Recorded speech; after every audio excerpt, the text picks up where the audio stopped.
Se eu fosse um peixinho, soubesse nadar, eu tirava o Arthur do fundo do mar.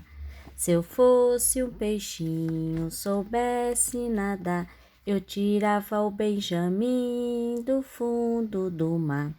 Se eu fosse um peixinho, soubesse nadar, eu tirava o Davi do fundo do mar. Se eu fosse um peixinho, soubesse nadar, eu tirava a Fátima do fundo do mar. Se eu fosse um peixinho, soubesse nadar, eu tirava o Gabriel do fundo do mar. Se eu fosse um peixinho, soubesse nadar, eu tirava o João Guilherme do fundo do mar. Se eu fosse um peixinho, soubesse nadar, eu tirava a Zélia do fundo do mar. Se eu fosse um peixinho, soubesse nadar, eu tirava a Maria Eduarda do fundo do mar.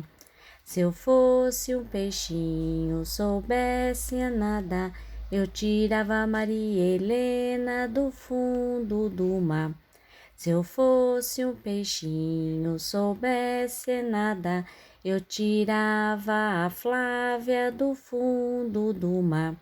Se eu fosse um peixinho, soubesse nadar, eu tirava a Maria Luísa do fundo do mar. Se eu fosse um peixinho, soubesse nadar, eu tirava a Maria Vitória do fundo do mar.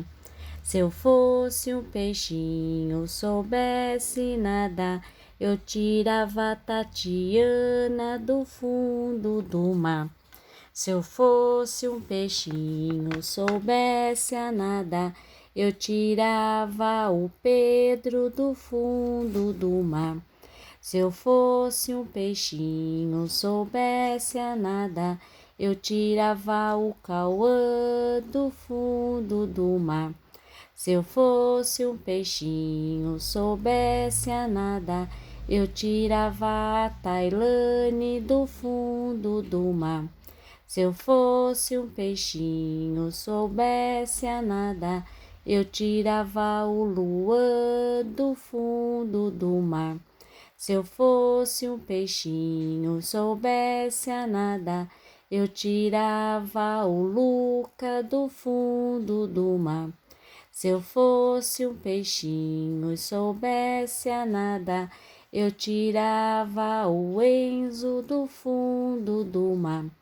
Se eu fosse um peixinho e soubesse nadar, eu tirava a Janaína do fundo do mar. Se eu fosse um peixinho, soubesse nadar, eu tirava o Elias do fundo do mar.